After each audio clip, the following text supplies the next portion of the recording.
మరి ఈరోజు యాదాద్రి భువనగిరి జిల్లా సంస్థానపురం మండలం సంస్థ గ్రామంలో మరి అన్నపూర్ణేశ్వరి మాత ఆశ్రమంలో శంకరానంద స్వామి పీఠాధిపతిగా ఆశ్రమాధిపతిగా ఆయన పీఠాధిపతి ఇలాగ అసలే ప్రవర్తించారు. మరి ఎవరు వచ్చిన వాళ్ళు చూస్తే స్వామి ఎక్కడుండి ఊరంతా తిరిగి చూస్తారు కానీ దొరకడు. మరి నాకు కూడా ఇక్కడ ఎవరో చెప్తే రాలేదు, కొంతమంది శిష్యులు బ్రహ్మాండంగా ఉంటుంది అంటే రావడం జరిగింది. వాస్తవానికి అన్ని ఆశ్రమాలు ఇట్లా వెలుగొందవు. కొంతమంది తన పని చేయమంటే కూడా రారు, పైసలు ఇచ్చినా రారు, సమయానికి వెళ్ళిపోతారు. ఇక్కడ అలాంటి వాతావరణం లేదు, తక్కువ ఖర్చుతో ఎక్కువ పని నడుస్తుంది. మరి ముఖ్యంగా ఇక్కడ శ్రీనివాసాచార్య యాదవ ఏమైనా ఉందా? ఏది లేదు, ఏ శ్రీనివాస. మరి శ్రీనివాస్ గారు ఈ భజన ఎన్ని సంవత్సరాలు నేర్చుకొని మీకు ఎవరైనా నేర్పిరా? ఈ పేరుని ఎలా కలిగింది మీకు? మాది నల్గొండ జిల్లా చండూరు మండలం కొండాపురం గ్రామం. మేము ఊర్లో అందరం కలిసి ఒక 7 years బ్యాక్ ఒక టెంపుల్ కట్టినాం. అంటే అది కూడా ఎట్లా అంటే అందరూ ప్రతి కుల మత భేదం లేకుండా సంతోషం, కూలీలు చేస్తున్న కాంచి కోటీశ్వరుడు వరకు ఆ విధంగా 1000 రూపాయల కానించి 1,00,000 రూపాయలు ఇచ్చినటువంటి వాళ్ళ దాతలతోటి ఒక 1 కోటి రూపాయలు పెట్టి శివాలయం, రామాలయం, ఆంజనేయ స్వామి నిర్మించుకున్నాం. ఆ విధంగా మొదలైనటువంటి యొక్క ప్రస్థానం తర్వాత మరి గుడి కట్టగానే కాదు, గుడి మెయింటైన్ చేయడం కూడా చాలా ఇంపార్టెంట్. ఇంకోటి ఎక్కడైనా ఇల్లైనా ఏదైనా ఎప్పుడైనా పండగ అలాంటివి జరిగితేనే దానికి మంగళకరంగా ఉంటుంది కదా. మరి ఏం చేయాలనేటువంటి ఒక భజన చేయాలంటే ఒక ఆలోచన వచ్చింది.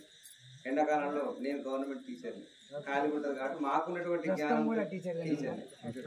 జ్ఞానంతో వీళ్ళు ఫిబ్రవరి నుంచి ఖాళీ ఉంటారు కాబట్టి మెల్లమెల్లగా మా దగ్గర భజన అనేది కొంచెం ఒక 50 రోజుల నుంచి బాగా ఉంటుంది. చిన్నప్పటి నుంచి మేము కూడా చూసినాం కాబట్టి మేము మా ట్రైనింగ్ తోటి కొంచెం ముందుకు వచ్చిండ్రు.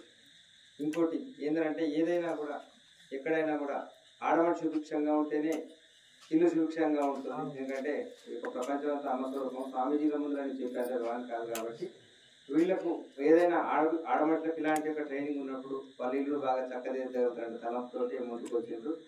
ఇంకా ఎంతమంది సభ్యులు ఉన్నారు మా దాంట్లో ఒక 35 మంది సభ్యులు ఉన్నారు. ఎంతమంది వచ్చారు ఇక్కడికి? 20 మంది వచ్చారు.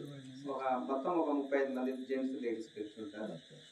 పిల్లలు ఉన్నారా? చిన్న వయసు పిల్లలు ఏం లేరండి, అంతా ఈ సంవత్సరం అదే ప్రయత్నం.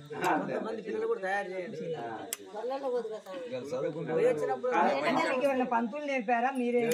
అంటే నా ట్రైనింగ్ తోటి నాకున్నటువంటి జ్ఞానంతో దాంతో మా పెద్దలు మా దగ్గర ఇప్పుడు మల్లాచారి గారు, కుమారస్వామి భార్య వచ్చింది, ఇప్పుడు వెళ్ళప్ప వాళ్ళు, వీళ్ళంతా పరమేశ్వర్, వీళ్ళంతా జనార్దన్, వీళ్ళంతా ఈయన కూడా మధ్యలో బాబా రాజే గారు, లక్ష్మణ్ గారు, వీళ్ళంతా పూర్వం నుంచి వీళ్ళ సహకారంతో మెల్లమెల్లగా ఇక అన్ని యూట్యూబ్లలో బాగా కీర్తనలు రాసుకోవడం అట్లా ఆ విధంగా. ఇంకా మహిళల తరఫు నుంచి మా తమ్ముడు పాడాలన్న ఆమె బాగా కీర్తనలు మాట్లాడి చేసి ఆ విధంగా ముందుకు తీసుకోబోతున్నాం. అయితే ప్రతి అమావాస్యకు పౌర్ణమి, ప్రతి పర్వదినాన చేసుకుంటాం. మా దగ్గర కూడా ప్రతి కార్యక్రమం వరలక్ష్మి వ్రతం చేస్తాం, కార్తీక పౌర్ణమి రంగరంగ వైభవంగా చేస్తాం. మేము మహాశివరాత్రి నాడు బాగా పెద్ద అభిషేకం చేస్తాం నైట్ స్వామికి. అట్లా ఆ విధంగా ముందుకు తీసుకోబోతున్నాం. ధన్యవాదాలండి శ్రీనివాస్ గారు, చాలా చక్కగా మీ అమూల్యమైన సమాచారం ఇచ్చిన ధన్యవాదాలు. మీరు కూడా 2 నిమిషాలు ఎవరైనా మహిళలు 2 నిమిషాలు మాట్లాడండి. మన దాంట్లో మాట్లాడే తత్వం కూడా